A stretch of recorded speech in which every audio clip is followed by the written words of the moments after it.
Começa agora um programa que traz tudo sobre o livro mais lido em todos os tempos. Apresentamos O Som do Livro.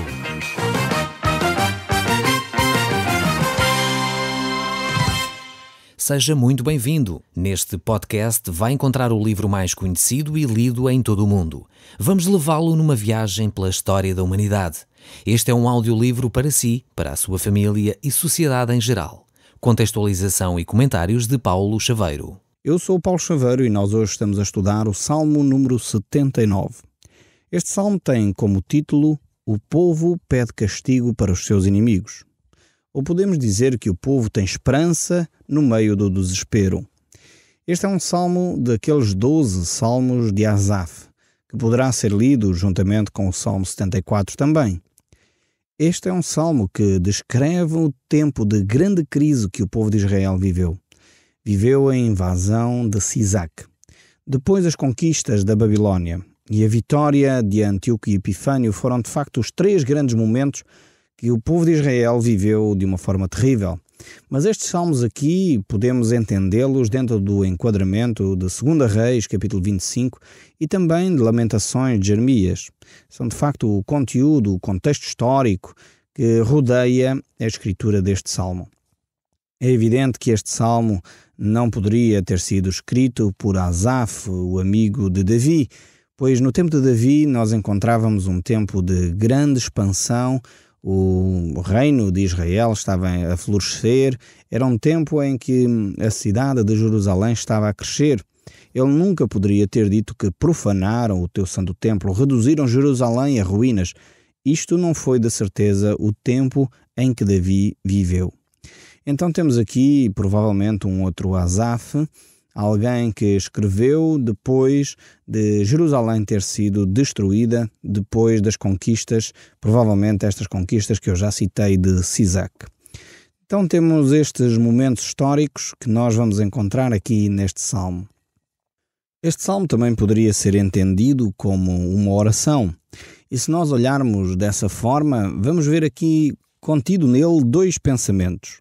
O primeiro é que Jacó está a ser castigado por causa do seu pecado de seguir a deuses pagãos. E por isso mesmo foi punido. Este também foi o problema de Abacuque, de alguma forma. Não sei se está familiarizado com esse livro. E no fundo ele relata o povo de Israel que se afasta dos caminhos de Deus. De alguma maneira nós pensamos nas pessoas que têm estado abatidas, pessoas que têm vivido momentos difíceis por causa até do pecado de outros. Temos pessoas na Bíblia como Jó, Davi, Jeremias, muitos outros profetas que viveram tempos difíceis por causa do pecado de outros. Mas de alguma forma, talvez você está a viver um momento difícil por causa do pecado de alguém. Talvez algum familiar próximo de si que está a viver em pecado e por isso afeta a sua vida diretamente.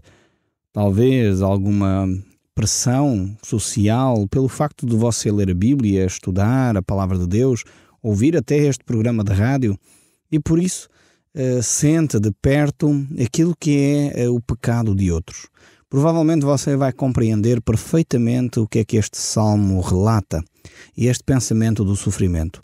O salmista ora para que os seus pecados sejam também redimidos e isto aqui é um outro pensamento extremamente interessante que encontramos neste salmo. Por isso mesmo vamos passar a olhar para o Salmo 79 e eu convidava-o a abrir a sua própria Bíblia, se a tiver consigo, se estiver a conduzir, tenha uma boa viagem, mas toma atenção àquilo que a Bíblia diz. E diz assim: Ó Deus, as nações invadiram a tua herança, profanaram o teu santo templo, reduziram Jerusalém a um montão de ruínas. Deram os cadáveres dos teus servos por cibo às aves do céu e a carne dos teus santos às feras da terra. Derramaram como ego o sangue deles ao redor de Jerusalém, e não houve quem lhes desse sepultura. Tornaram-nos o opróbrio dos teus vizinhos e escárnio e zombaria dos que nos rodeiam. Até quando, Senhor? Será para sempre a tua ira? Arderá como fogo o teu zelo? Derrama o teu furor sobre as nações que te não conhecem e sobre os reinos que não invocam o teu nome, porque eles devoram a Jacó e lhes assolam as moradas. Não recordes contra nós as iniquidades dos nossos pais. Apressem-se o nosso encontro, as tuas misericórdias, pois estamos de sobremodo abatidos. Assiste-nos, ó Deus, e Salvador nosso, pela glória do teu nome, livra-nos e perdoa-nos os pecados, por amor do teu nome. Porque diriam as nações: onde está o teu Deus? Seja a nossa vista manifesta entre as nações a vingança do sangue dos teus servos que é derramado. Cheguem à tua presença as sentenças de morte. Retribui, Senhor, aos nossos vizinhos 7 vezes tanto o opróbrio com que te vituperaram. Quanto a nós, teu povo e ovelhas do teu pasto, para sempre daremos graças. De geração em geração proclamaremos os teus louvores. Temos aqui a descrição deste salmo, este clamor de desespero que o salmista invoca diante de Deus. As condições descritas aqui neste salmo são de facto de calamidade nacional. O país, a cidade de Deus está realmente destroçada. Os inimigos destruíram e despojaram o povo de todos os bens. O povo foi efetivamente sacrificado, deixado completamente de rastos, sem qualquer situação para poder continuar a viver. E mesmo assim, nesta situação, ainda podemos encontrar, apesar da calamidade, uma nota de louvor. Vemos no final que o salmista continua a confiar em Deus. Percebe que só Deus os pode livrar desta situação. Ele tem efetivamente uma consciência do pecado do povo, mas ao mesmo tempo ele percebe que Deus é o seu socorro. Este é um cântico diferente daqueles que são hoje efetivamente entoados por muitos cristãos, pois nem nós temos sofrido um pouco desta situação que aqui se descreve neste salmo.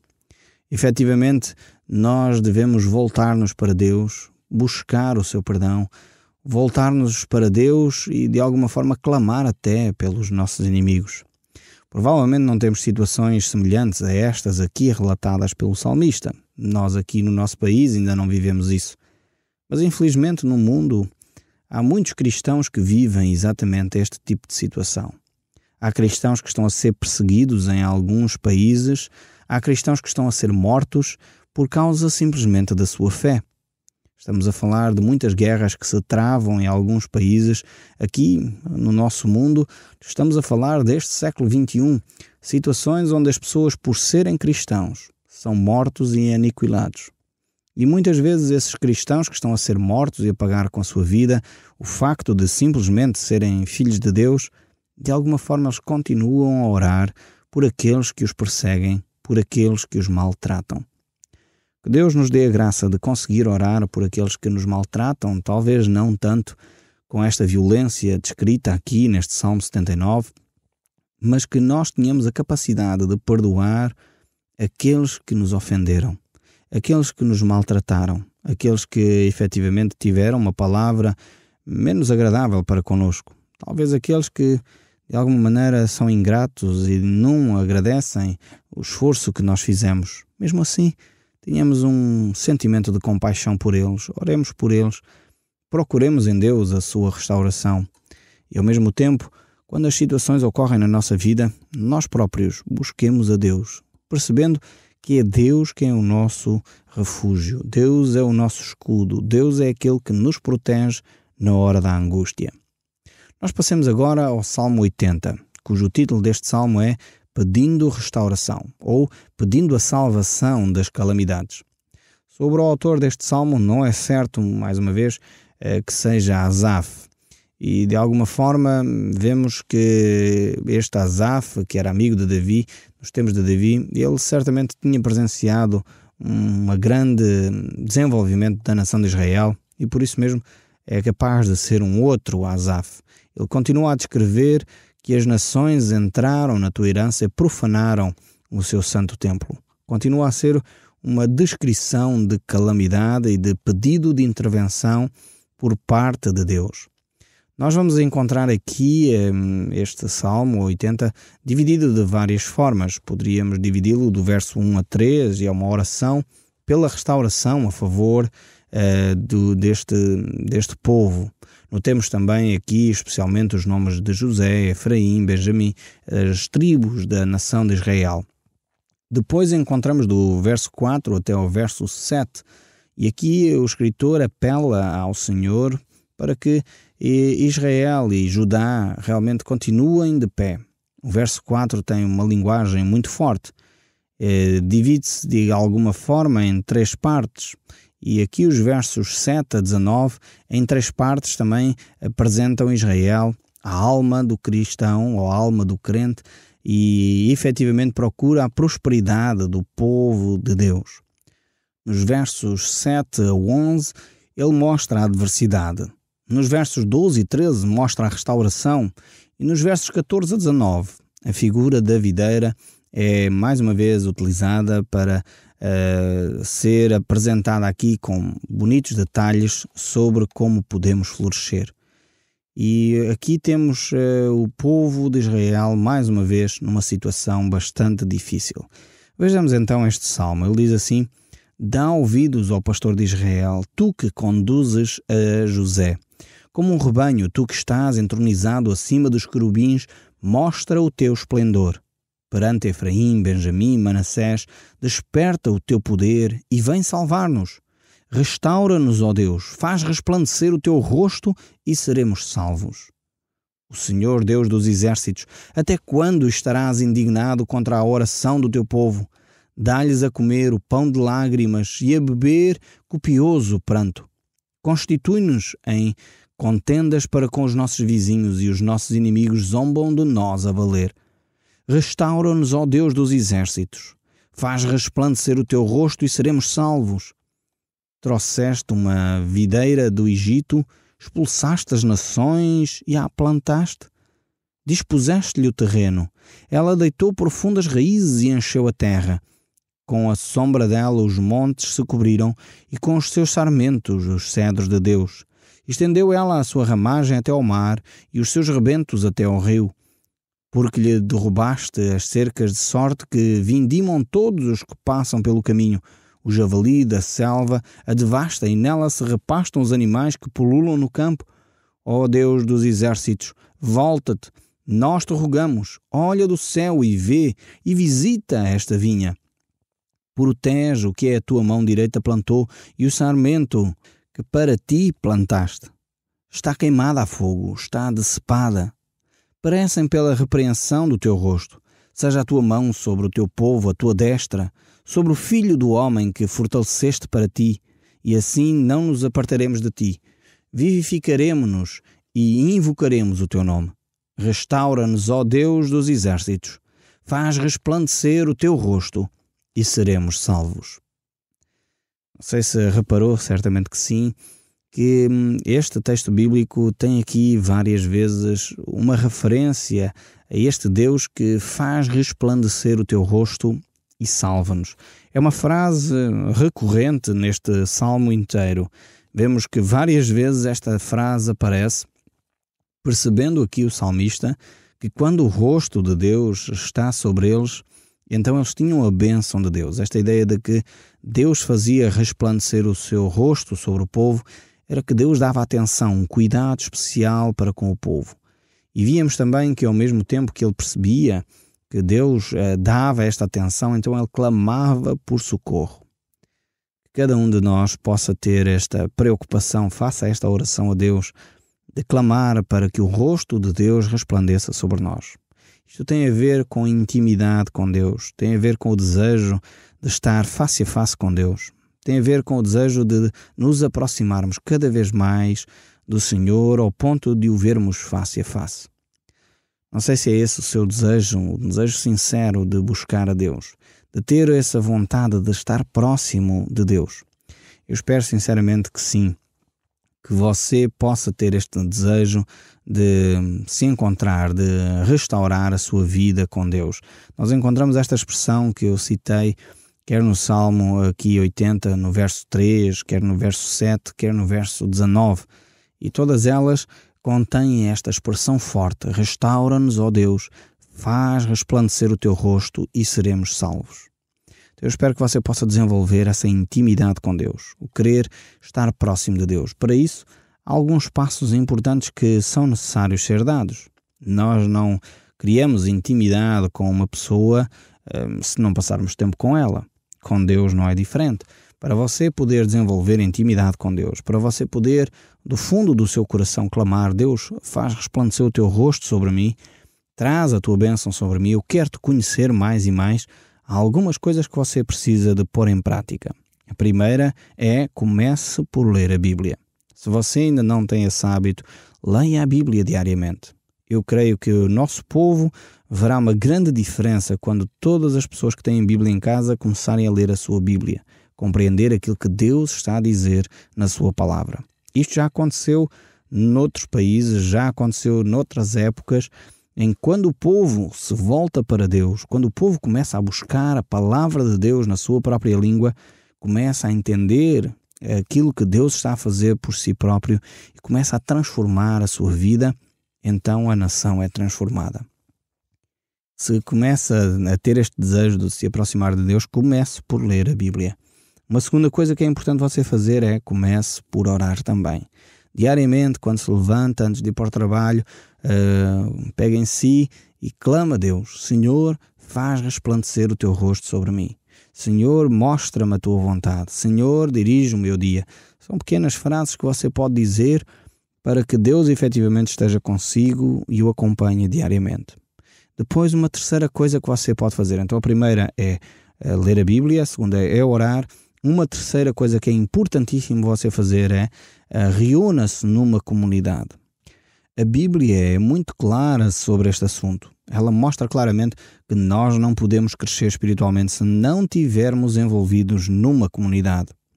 É por isso que o próprio Jesus Cristo dizia: onde estiverem 2 ou 3 reunidos em meu nome, aí eu estarei no meio deles. É fundamental este relacionamento com os outros.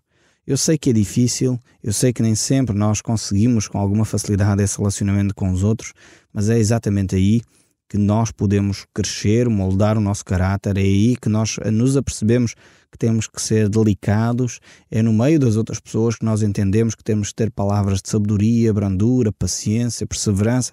Estas virtudes todas só acontecem quando nós nos relacionamos com alguém. Quando estamos isolados, sozinhos, então não precisamos ter muita paciência com as pessoas, porque não nos lidamos com elas, não precisamos ter cuidado com as palavras, porque ninguém nos ouve.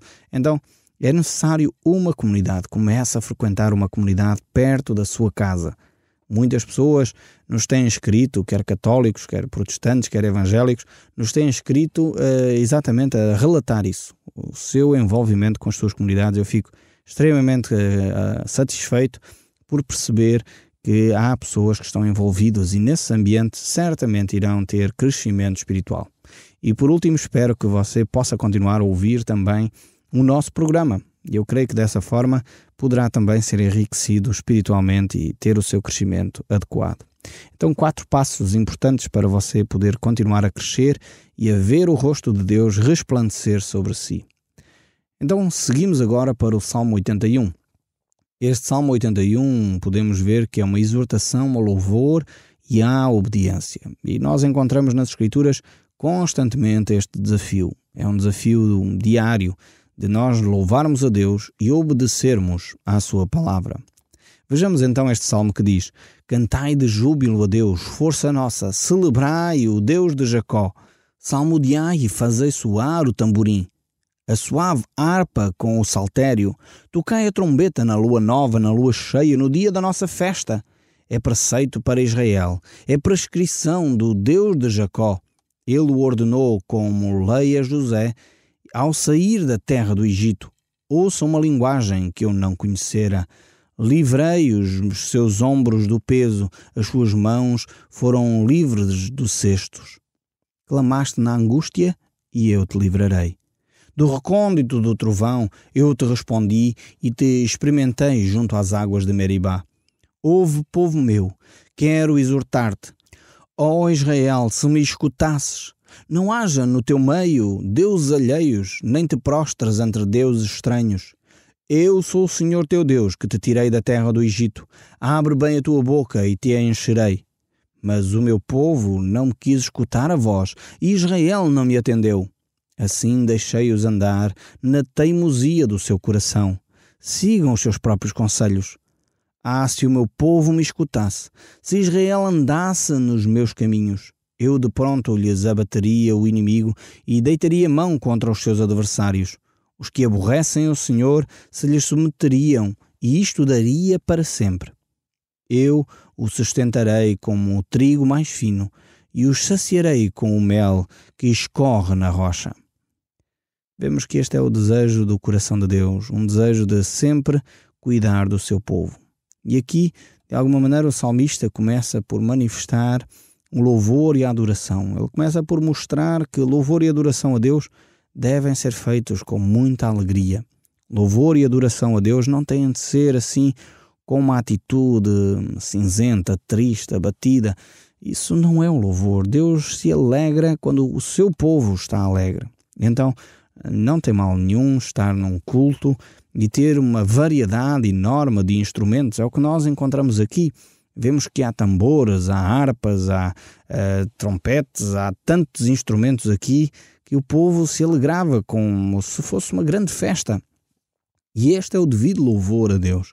É o louvor que sai de um coração alegre, mas um coração também sincero, um coração que é coerente com Deus, um coração que não dobra os seus joelhos aos bens materiais, um coração que não dobra os seus joelhos diante de imagens de escultura, um coração que não dobra os seus joelhos ou não tem outra coisa em primeiro lugar na sua vida do que o próprio Deus.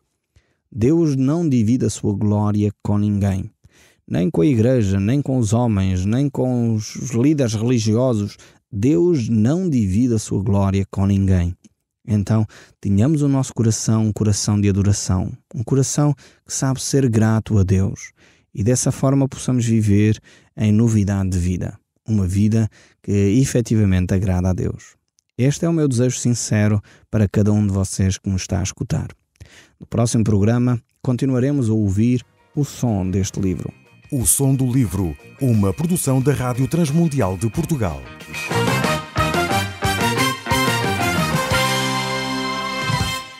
RTM. Conhece todos os nossos programas em rtmportugal.org. Uma produção da Rádio Transmundial de Portugal.